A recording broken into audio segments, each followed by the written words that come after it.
Hello, welcome. We are going to see commodity based paper money, how that got transformed to fiat money. So, before we get into the details, let's see some key terms. Barter trade system. As you may be knowing, it is a method of exchanging goods or services without using money. So, in the picture, you can see that this man is giving some kind of seafood in return of apples. Another barter system could be a farmer exchanging a bushel of wheat for a pair of shoes from a shoemaker.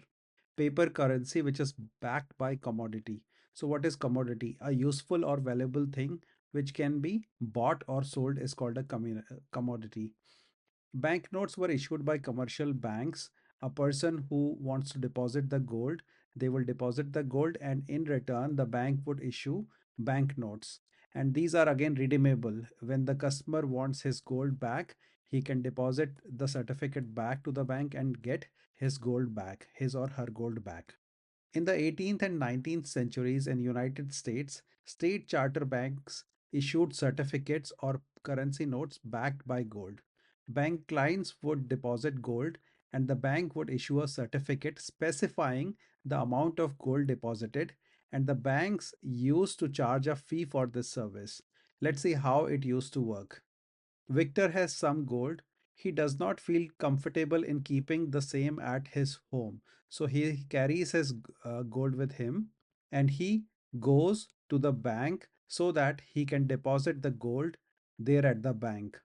Victor deposited his gold and the bank, in return of the gold, issues a certificate which mentions the amount of gold which was deposited. This currency certificate is redeemable for the gold value. Now, Victor is happy with the safekeep of the gold and he carries his certificate back to his home.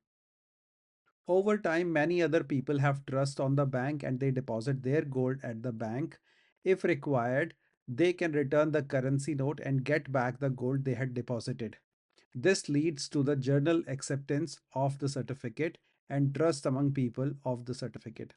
Now, let's see an example of this trust and on the currency certificate. Victor now needs to buy a cow.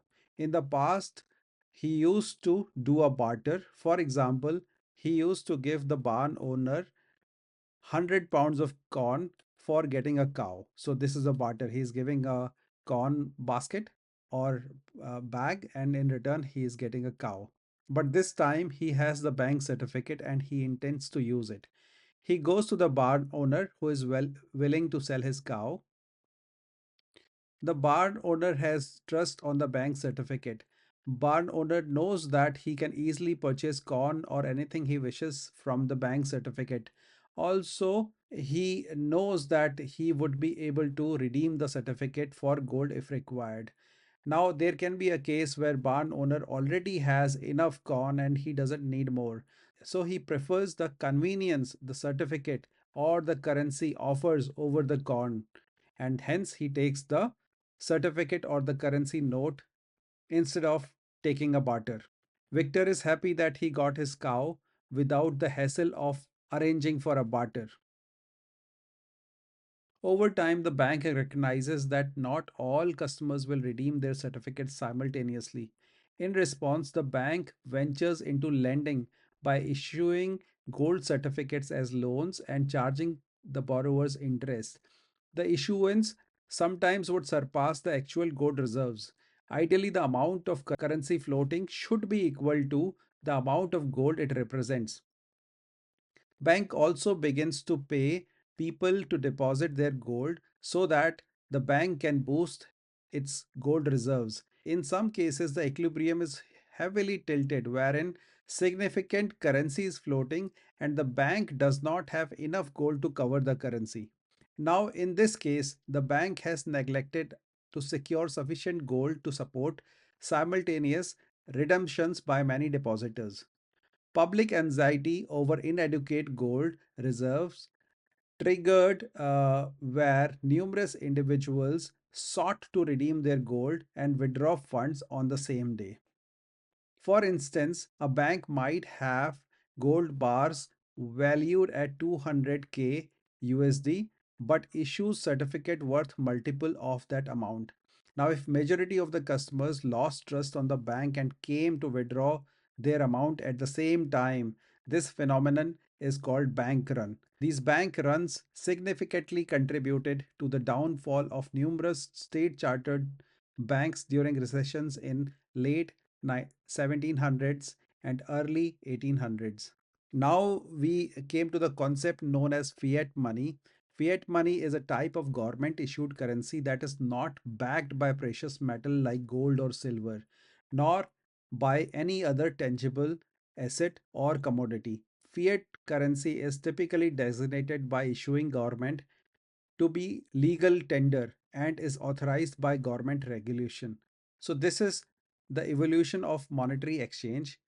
Ancient to medieval periods, barter system was used or silver coins, gold coins were used. These are the coins from India, 3rd century BC India, from the Maurya Empire.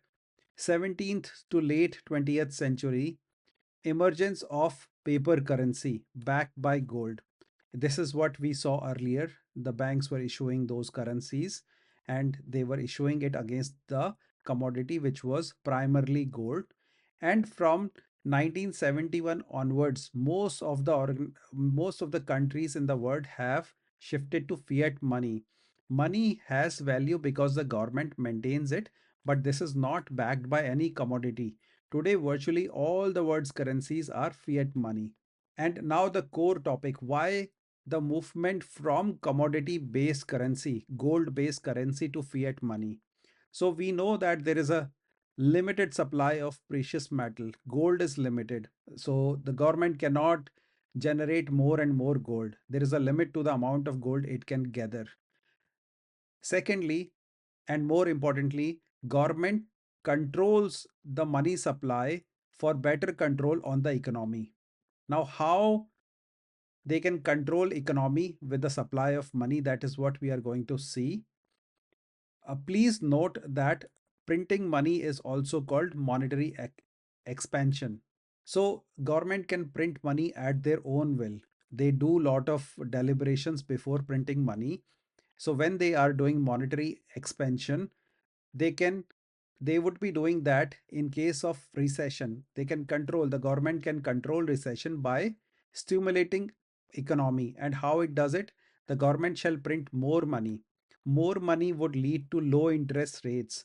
Now corporates are able to borrow more money because it is available at low interest rate, and they can deploy more funds in business, and that would create more jobs and thereby more consumer spending, and growth in economy would be triggered.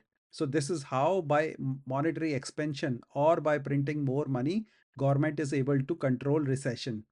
And note that there are multiple different ways of fiscal control. This is one example, but there are different policies which government shall use to have this fiscal control. Now, when the government has to remove money, and why? Because they want to control inflation. Let's say that lot of money is floating. Because of the excess supply of money, the prices of good would increase significantly, and this increase in prices of goods is called inflation. Government controlling inflation, how they do that? Less money in circulation, they will remove the money from circulation. This would lead to more interest rates because less money is available, thereby the interest rates, if somebody has to borrow money, less money is available, interest rates will go high. And this would lead to less spending power with people because they have less money. That means they are able to spend less money, and this would create less demand, and thereby inflation shall be controlled. So these are the ways in which government can control the economy with the fiat money. All this was not possible in the case of commodity based currency, and that's where fiat money has come in existence. And nowadays every government in the world, virtually every government in the world, is using fiat money, and nobody is using commodity based currency. Thank you.